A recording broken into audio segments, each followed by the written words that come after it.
Well, thanks for having me, and I want to start by saying if I start wandering off and Debbie snaps or tells me to get back, because I've been told since it's on video that I need to stand here, and I'm pretty much a walker, but I'll do the best I can. Also, a little bit of a disclaimer.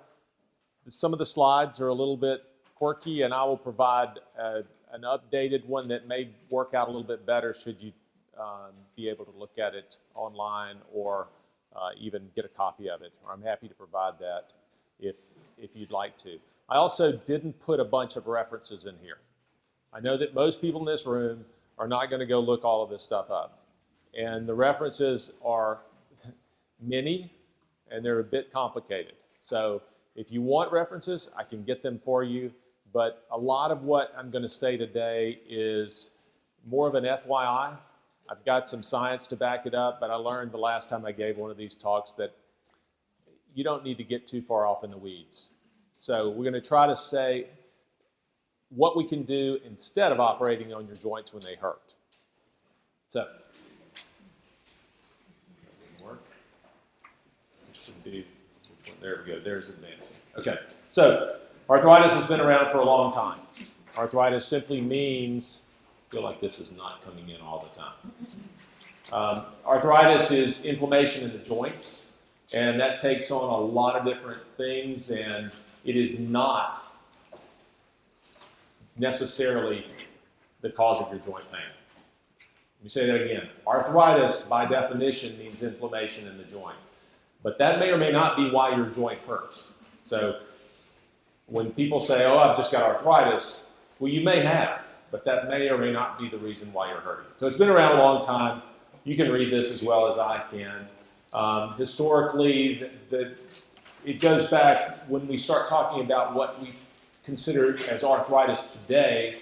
We start talking about rheumatoid arthritis or RA, and that was really first described around the 1800s. And historically, probably infectious arthritis.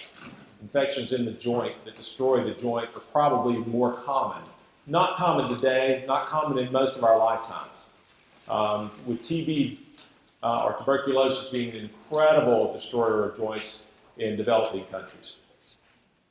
So we're going to talk mainly today about osteoarthritis or wear and tear arthritis. But I mentioned this for completeness. Rheumatoid arthritis, SLE is systemic lupus erythematosus. That's what you hear of lupus. And psoriatic arthritis. That's got a lot of press recently with certain professional golfers that are advertising for biologic treatments for this. Gout, pseudo-gout, those are the crystals. Okay, you got two different kinds of crystals. We won't get into that. And then I mentioned earlier septic arthritis. That's an infection. And there's a little bit of a combination here. And again, I know I'm getting off in the weeds a little bit. Rheumatologic or rheumatic fever is a bit of an autoimmune type or an immune response mediated arthritis, and it would be somewhere between the autoimmune and a septic because it follows a certain type of infection. And then post-traumatic, and that's when you break your joint, break a bone around your joint, tear up the ligaments, make it unstable, etc. Lots of different types of arthritis. More than 100 forms. We're certainly not going to get into that. We are going to talk, again, about osteoarthritis predominantly today. Your wear and tear, your degenerative. And we're going to talk, I'm going to run through this relatively quickly so that we've got time for questions too. The topic is non-operative treatment for joint pain, or treatments for your aches and pains of your joints that don't require surgery. Last time I did one of these, I spent too long and in too much detail talking about different types of joint replacements. We're not doing that today. But what can you do? Now, I will tell you, it is not a bottomless pit of opportunity. There are certain things you can do. Some help and some don't. Some help for some people, but don't help for others, and so on. And the ones that are typical are physical therapy, PT, and we're going to talk a little bit more about that later, but basically, it's keeping your joints moving. God made joints to move. If you don't move them, they get stiff. If they get stiff, they hurt. So it's very important to keep your joints moving. A little motion is what we think gives you most of your pain in osteoarthritis. Because as people get if you fuse a joint, it doesn't hurt. But if you move a little bit, that's when it hurts. And that's why when you wake up in the morning and you're stiff, and until you get going, it's uncomfortable, and then you loosen up and you do much better. Chiropractics. Here's my disclaimer. I don't typically refer to chiropractors. But if a chiropractor helps you, I have no problems with it. Okay, it's a different type of therapy. It's a different type of treatment. It has to do with manipulating joints and changing the agonist with the antagonist muscles and putting different pressures on joints and so on. And I don't need to tell you a lot about chiropractics, but that's an alternative. It's non-surgical. Yoga, Tai Chi, acupuncture.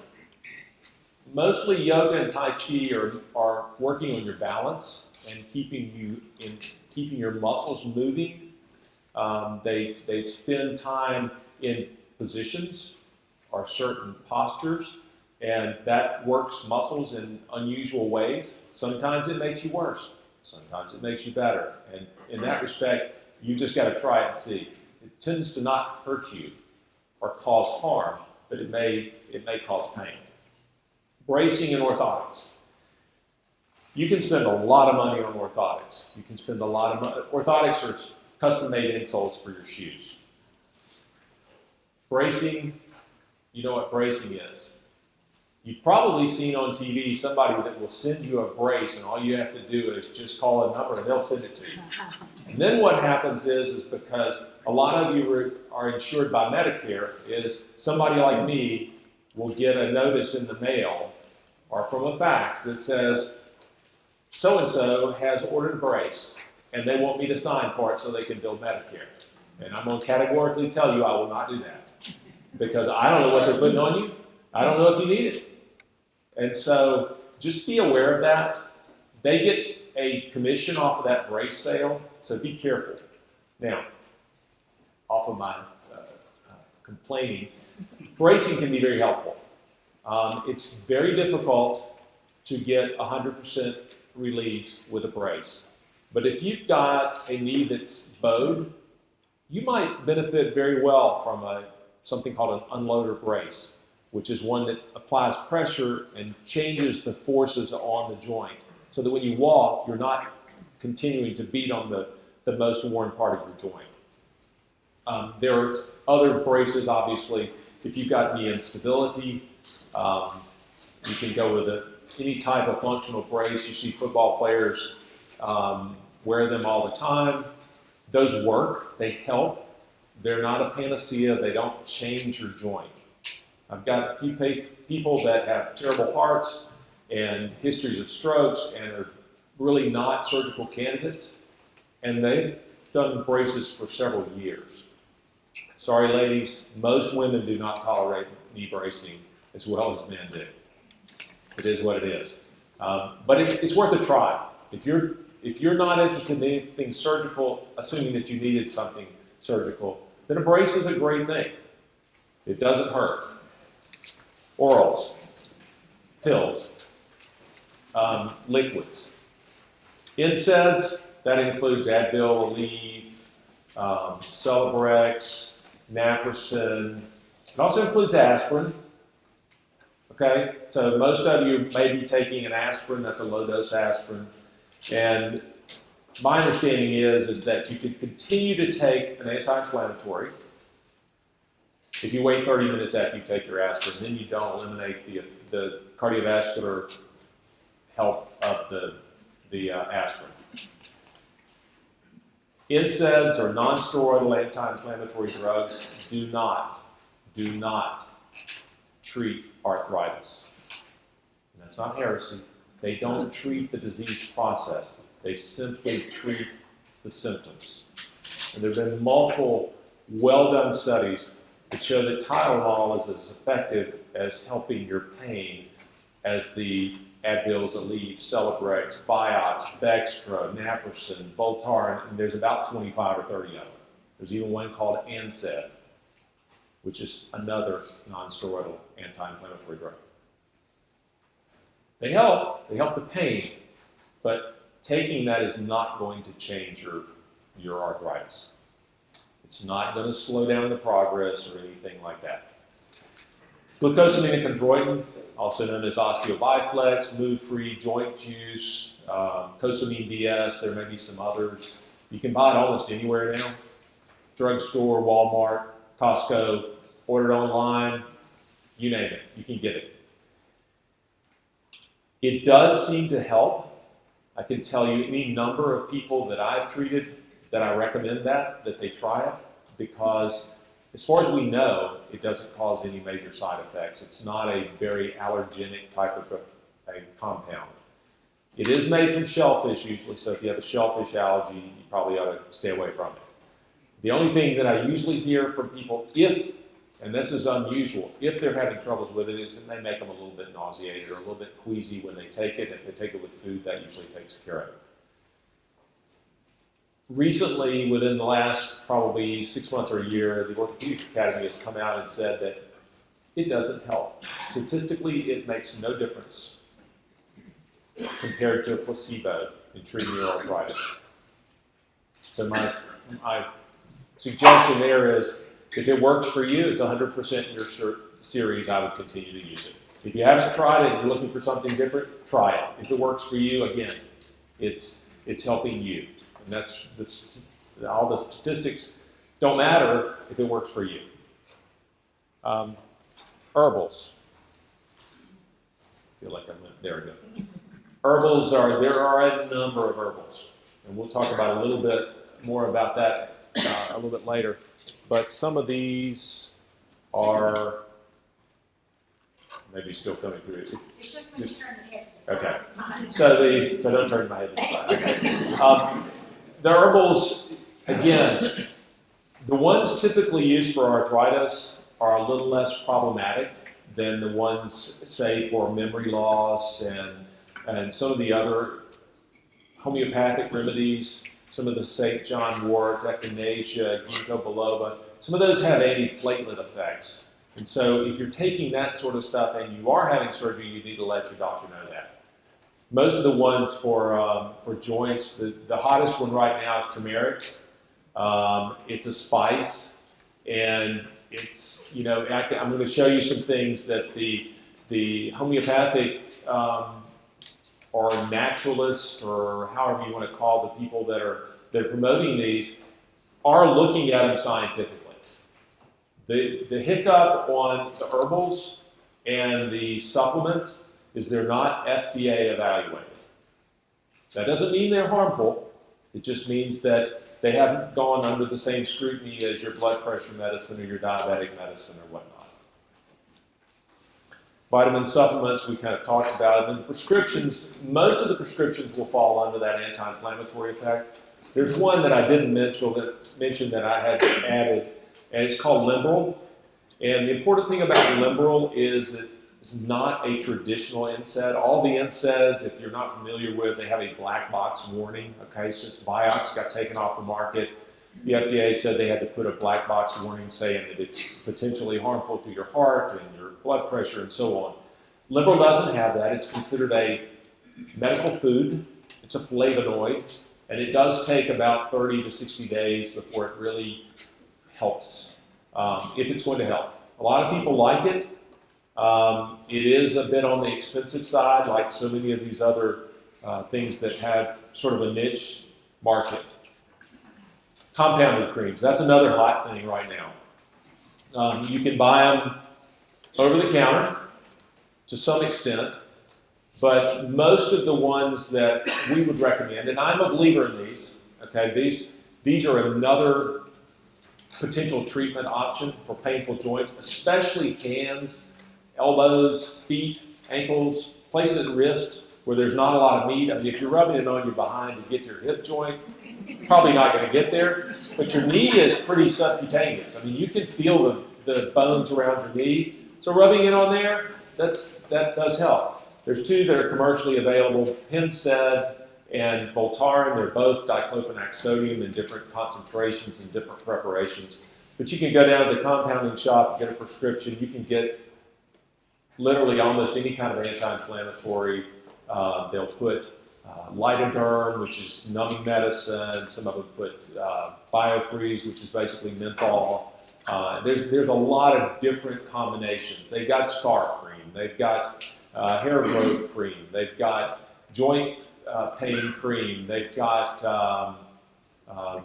neuropathy cream. There's a lot of different things. It's not a bad thing. I think we're on the sort of on the fringe of trying to get into that a little bit more. Then there's injections. We're getting from less invasive to more invasive. Injections, obviously everybody's heard of a cortisone shot in your knee. They help. Do they change the outcome? No. Do they reach a point where they don't help? Yes. How long do they last? It depends. It's really on the dependent upon the person, the degree of inflammation they have, and I won't spend too much time, but they stabilize cell membranes. Okay, so they don't allow the inflammatory cells to burst and put out all their inflammatory things as much. They do not heal anything, they prevent additional inflammation from coming. So they do help. I don't want to default that to don't work category, because they do work. The challenge with that is they have their own set of complications. Infection risk, not as much, but if you're diabetic, it may run your blood sugar way up. It certainly causes further breakdown of the cartilage if you do it too much. Hyaluronic acid, that's your Synvis, Supartz, Hyalgen, Euflexa, Orthovisc. There's one out now called Gel 1 that was just released this last year. This is another one. I told you the Orthopedic Academy said that glucosamine and chondroitin doesn't work. They say this doesn't work either. I can show you a number of patients who would beg to differ. It's something to try. It is invasive. It is a shot, anywhere from 3 to 4 shots. Recently, the Federal Blue Cross said they would only allow it once a year. Medicare is still okay to use it every 6 months. Traditional Medicare doesn't require pre-cert. Most of the others do. Medicare Advantages, some of them do. Blue Advantage, HealthSpring, Secure Horizons, Viva Medicare, those do still require a pre-cert. We don't know 100% how they work, but we do know that they tend to improve the quality of the joint fluid. That's the simplest way I can tell you how they work. People tend to come back and say, my knee moves better, it doesn't crunch as much, it doesn't hurt as much, maybe it doesn't swell as much. It does affect the joint lining. I mean, when we've done injections with the visco supplements, and then we ultimately get to the operating room for a knee replacement, you can tell the difference. That's another thing I probably should point out. That's only approved for knees. It's not approved for elbows or hips or ankles or fingers or anything else. Then stem cells, hot topic now. We're going to talk a lot more about that in a minute. PRP stands for platelet-rich plasma, and we'll talk more about it in a minute too. And I throw this in there, this Traumeel. It is a concoction of a lot of herbal things. It's a homeopathic. It is an injectable. I have not used it. I've done a bunch of research on it from the clinical side, trying to decide whether or not it's worth trying. I think it probably is. It looks like the risk profile is very, very minimal. But so much of this stuff, stem cells, PRP, Traumeel, there's something called Zeal as well that's very similar to that. They're not covered by insurance. They're considered experimental. So if you've got an extra few $100 laying around, you can probably find somebody to put some of that in. PRP, and again, I don't want to get off in the weeds too much, and I'm going to run through this quickly, so if you have questions, remember, we'll talk about them afterwards. PRP is probably the one that's been around a little longer in terms of clinical use. Mostly it's used, well, let me back up here. It's you take your own blood, you spin it down in a centrifuge, you collect a portion of it, and that's what you inject. So the risk is basically, did you contaminate the aliquota fluid before you injected it? And generally that's pretty hard to do because it's a closed system. So it's your blood, there's no disease transmission or anything like that. The platelets do have a lot of growth factors in them. There's something called platelet-derived growth factor, very hot topic in physical medicine, orthopedics.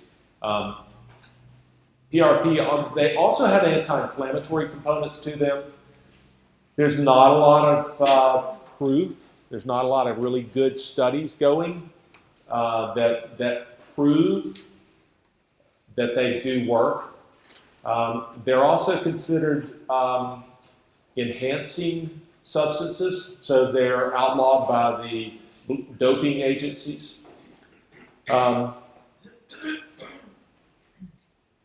They've probably been used more in tendinous things like the RCT is rotator cuff tear, Achilles, lateral epicondylitis is your tennis elbow, and to a lesser extent in knees for osteoarthritis.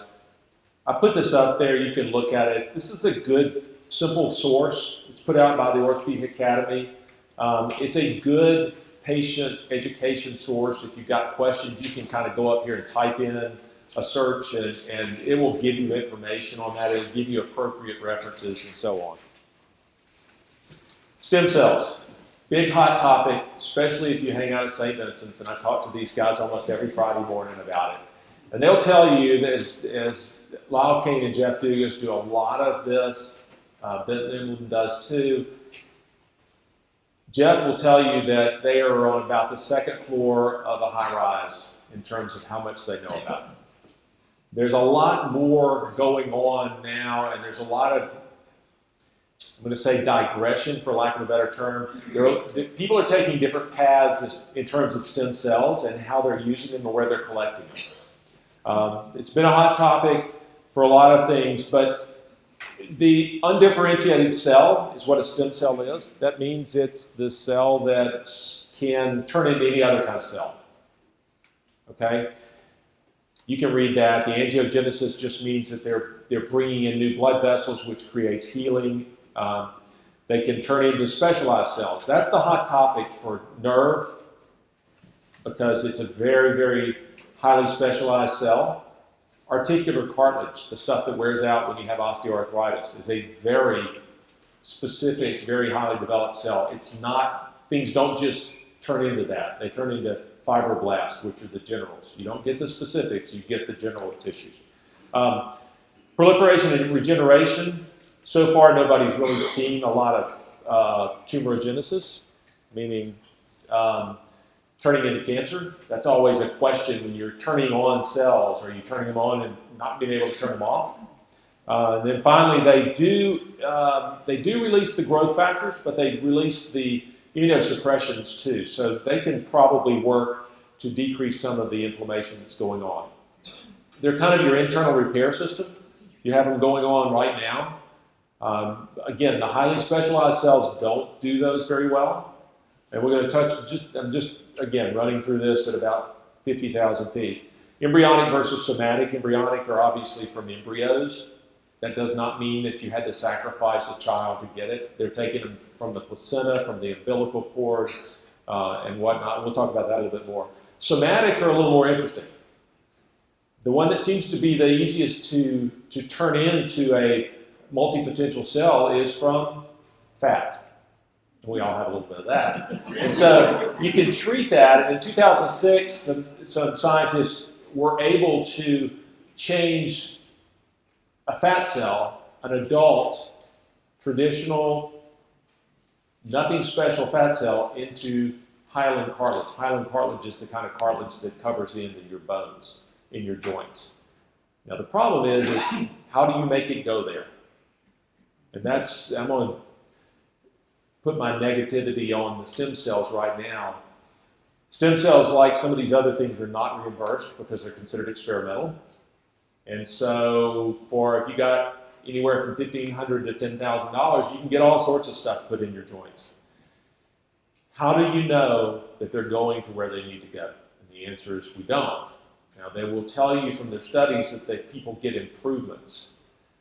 The people that I know that have had this, it's a short lifetime, 30 days, 90 days, maybe 6 months. You know, that's it just depends. We're just not there yet. They're working on it, but it's not. We don't have a method by which we can make the cell that we treated and it turned into a hyaline cartilage cell go to the area of arthritis in your knee. If we can do that, then all of a sudden we're up for the Nobel Prize, because that's an important treatment. So you got bone marrow derived and adipose derived. I got ahead of myself a little bit. The paracrine effect is, again, I know that's a little detailed, but they do inhibit some of the inflammation. They help with the blood flow. They stimulate the endogenous cells, or the cells that are already there. They try to stimulate them to grow, to turn into more healthy cells, all of which can be helpful.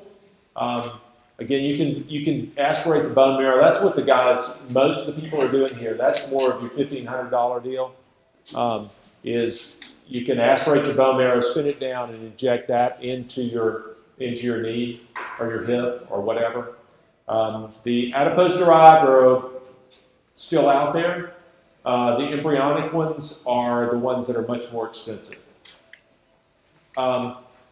Again, what are the ethics of getting these things? And I touched on that a little bit. They are getting these from after birth. They're not doing experiments on embryos. They're not taking it, but it's considered embryonic because it's taken from the birth process. And there's a tremendous amount of work on that, because somebody is going to break through and determine the way in which you can turn those into different cells, or manipulate those into different cells. Now, you got to decide whether that's ethical or not. I will say that the ones that are commercially available are not, they're not aborting babies and whatnot. They are tested, because that's another issue that may come up, is how do you know that you don't catch something? They're tested just like an organ transplant. They're frozen at, I think it's minus 80 degrees Celsius, really cold. And so they've got time. They've got time to test the mother's blood, baby's blood. They can do all sorts. Every test you can test, they can do on it. So the risk of disease transmission is probably less than a bacterial contamination. Minus 60, sorry. So your stem cells. We had a lady that came out and shared with us her company's stem cells just this last week. And they're literally, depending on how much you put in, they're anywhere from $3,000 or $4,000 up to $10,000, $12,000. So, and that's cash. And she said, and you can send us the order, and we'll overnight it, and it'll come on dry ice, and you can do all this, and so on and so forth. And she said, we really suggest that you have the patients set up a payment plan for that. And I said, $10,000? Are you serious? Don't you think they ought to set up a payment plan first and see if they still want to do it when they, or get their money? Anyway, that didn't make her very happy. But they're not covered by insurance, and they're not 100%, but they are something different than surgery, which is why we're bringing them up. And at some point, I don't know if it will be in our lifetime, someone will figure out a way that it will significantly improve this, and that might be tomorrow. I don't know. There are lots of labs working on this sort of thing. Different, totally different. I've not used it. What this one does is it's really, they advertise it for knees. They basically take a plethora of small needles and freeze it with liquid nitrogen, and it basically freezes the superficial nerve cells. Now, they regenerate, so it's not irreversibly killing them. But, that's something to think about. Ice helps. You freeze the nerves. If anybody has back issues and you've ever had someone talk to you about a potential nerve ablation, sometimes they do it with liquid nitrogen. Most of the time they do it with alcohol. But you're reversibly destroying a nerve element so that it interrupts the pain pathway. This is, said I'd mention this a little later, this Tromiel and Zeal, it's really a European thing. They've used it a long time. As you know, Europe uses lots of things. There's no FDA in Europe, and there are lots of things that they use and try. It was used in Europe and in veterinary long before we ever got glucosamine and chondroitin here. May help. They're very low doses. I think I have a slide. And it's an injection. It's similar to the Visco supplements. It's once a week for 3 weeks. This did not come out very well, but it's listing all of the plant substances that are in this. There's a lot of them. That was the point of the slide.